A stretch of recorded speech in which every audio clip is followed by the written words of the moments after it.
Bueno, hoy vamos a hacer una entrevista al maestro en ciencias, Jorge Luis Romero Hernández.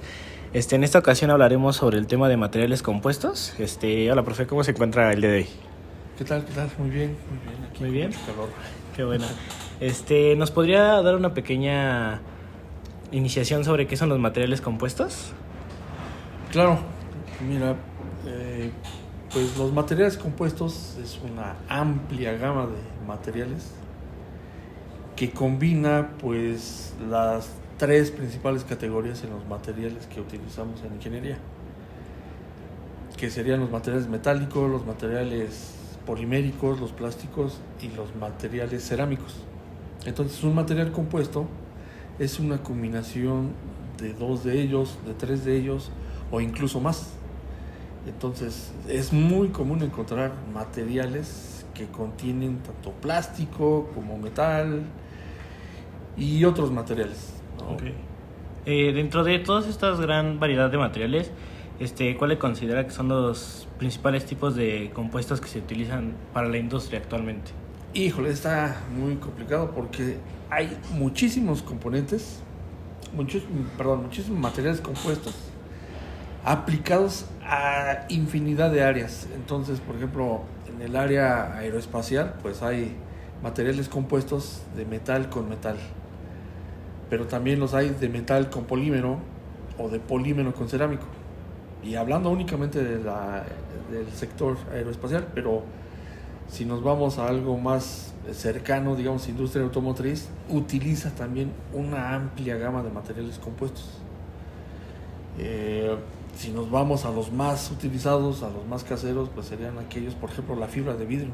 Es un material compuesto, utilizamos un material cerámico, una fibra de vidrio, embebido en una resina de polimérica. Entonces, no hay un material que sea el mejor, que sea el más utilizado, porque el campo de los materiales compuestos es muy amplio y las aplicaciones pues también lo es. Okay. Y dentro de toda esta gama, ¿cómo compararía los materiales comunes o tradicionales como el acero, el aluminio? ¿Cuáles serían las ventajas de los materiales compuestos en este caso? Pues mira, ahí es como la regla de las mezclas, ¿no? Donde tienes varios componentes y sus propiedades, pues va a ser la suma de sus propiedades, ¿no? Por ejemplo, en una aplicación automotriz, vamos a pensar en los cojinetes de deslizamiento, que son unos metales que van ensamblados en las bielas y van a estar en contacto con el cigüeñal. Entonces es la separación entre el cigüeñal y la biela. Pero es un material compuesto. En realidad es un cuerpo de acero recubierto con una capa ya sea de aluminio, una aleación de aluminio, o de cobre, u otro material que se utilice para este tipo de aplicaciones de desgaste. Pero entonces, si utilizo únicamente acero, entonces puedo tener problemas, porque lo que quiero prevenir lo voy a generar, que es el desgaste. Quiero prevenir el desgaste en los componentes, pero el acero, por sus propiedades mecánicas de mayor dureza, mayor resistencia, puede generar el desgaste tanto en la biela como en el cigüeñal. Ahora bien, quitamos al acero, ponemos al aluminio. El aluminio, igual por sus propiedades mecánicas, no tiene la rigidez, no tiene la dureza suficiente para soportar las condiciones de operación dentro de un motor. Entonces, si los utilizamos por separado, pues no puedo utilizarlos. Pero un material compuesto sería aquel que combina las propiedades del aluminio con las propiedades del acero, sin ser necesariamente una mezcla, sino que más bien están unidos de una manera mecánica, de tal forma que se diferencia claramente cuál es el acero, cuál es el aluminio. Pero en este caso, para esta aplicación del cojinete, el acero aporta una rigidez, una resistencia mecánica, y el aluminio aporta las propiedades tribológicas. ¿Cuáles son las propiedades tribológicas? Las de desgaste, las de lubricación y las de fricción. Entonces, y hay una más que se llama la embebibilidad, es decir, que las partículas que están flotando en el lubricante pues si llegan a estar en contacto en esta área donde está trabajando la biela y el cigüeñal, pues pueden quedar incrustadas en el cojinete y no en el cigüeñal ni en la biela.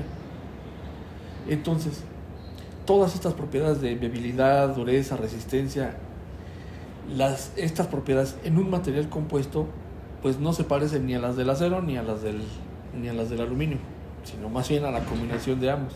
Sí, y para pues, la realización o la fabricación de estos compuestos, ¿cómo considera cuáles son las más usadas o las más recomendadas por las personas en general? ¿Para hacerlas? Ajá, para realizarlas. Para obtener este tipo de materiales.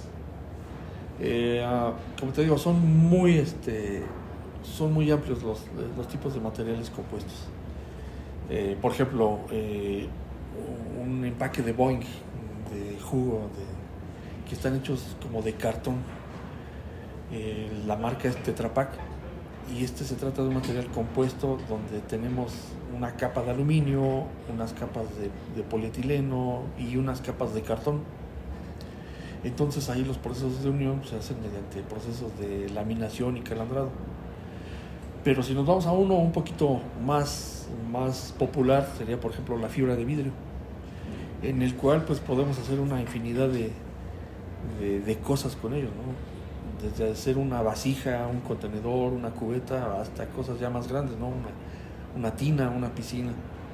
Entonces ahí pues hay varias técnicas para hacer un material compuesto.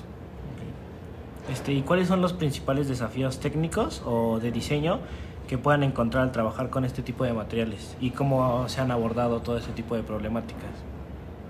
Pues muchas veces es a prueba y error, y es lo que se les invita a los alumnos. Por ejemplo, aquí también se ha propuesto un material compuesto a base de cáscara de nuez con un polímero, polipropileno. Entonces, ¿cuál es la proporción adecuada y qué propiedades tiene esta proporción adecuada? Pues es una serie de experimentos que hace un profesor en ayuda o en compañía de alumnos o de otros profesores, en el que hacen diferentes mezclas, diferentes proporciones, hacen los experimentos mecánicos de resistencia o experimentos de composición química, etcétera, hasta encontrar cuál es la proporción adecuada y cuál es el proceso adecuado para tener las mejores propiedades. Esto pues da como resultado pues da un material nuevo, pero también pues el conocimiento tanto a los profesores como a los alumnos, y a los alumnos les sirve por ejemplo para hacer una tesis de titulación. Y sí, un alumno se puede dedicar a desarrollar un material compuesto, proponerlo, hacer experimentos, recabar toda esa información, organizarla y hacer una tesis de titulación. Okay. Y hablando del impacto ambiental, ¿cuál considera que sea como su principal desventaja en cuanto al tema ambiental, o considera que está mejor posicionado contra los materiales comunes? No.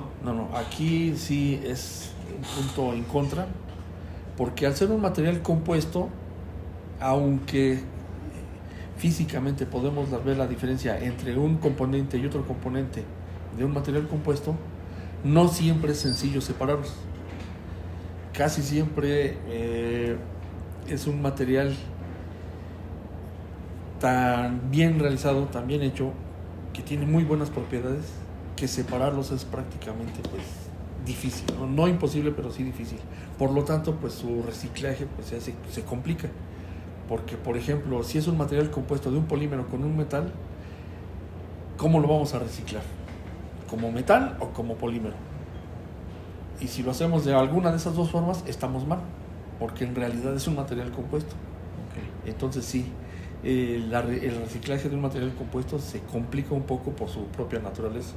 Okay. ¿Usted considera que para la aplicación de materiales compuestos en las nuevas áreas emergentes como la energía renovable, la movilidad eléctrica o la tecnología espacial, creen que puede ser una rama de oportunidad los materiales compuestos? Sí, por supuesto, hoy es uno muy grande y que se debe de aprovechar.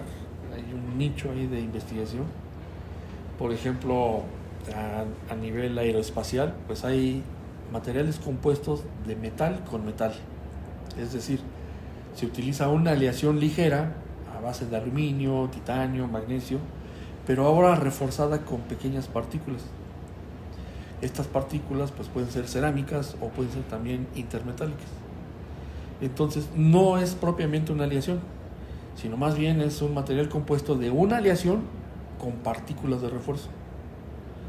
Y esto pues de nuevo hablando únicamente del ramo aeroespacial, pero si nos vamos a todos los ramos de la metalmecánica y otros más, pues vamos a encontrar muchísimas aplicaciones. Y ahora pues si le sumamos que podemos obtener también polímeros biodegradables, si pensamos en ponerles un refuerzo con un material cerámico o metálico, pues entonces ahí hay otro nicho de investigación que no se ha desarrollado todavía. Sí, bueno, okay. Sí se ha hecho, pero pues no es del conocimiento popular. Okay. Y para terminar, ¿qué consejo le daría a los ingenieros jóvenes que están interesados en especializarse en el campo de los materiales compuestos? Híjole, que es un campo muy bonito, muy amplio, con unas aplicaciones que las podemos encontrar tanto en la casa, en el hogar, la oficina, como en diferentes niveles de industria, ¿no? De la metalmecánica, transportes, aeronáutica, aeroespacial, etcétera. Hay un campo muy grande de aplicaciones. Entonces, pues sí, ojalá los alumnos, los muchachos, encuentren atractivo esta temática, porque el campo es muy grande y hay muy pocas personas desarrollando esto. Ok, profe. Muchas gracias por su tiempo.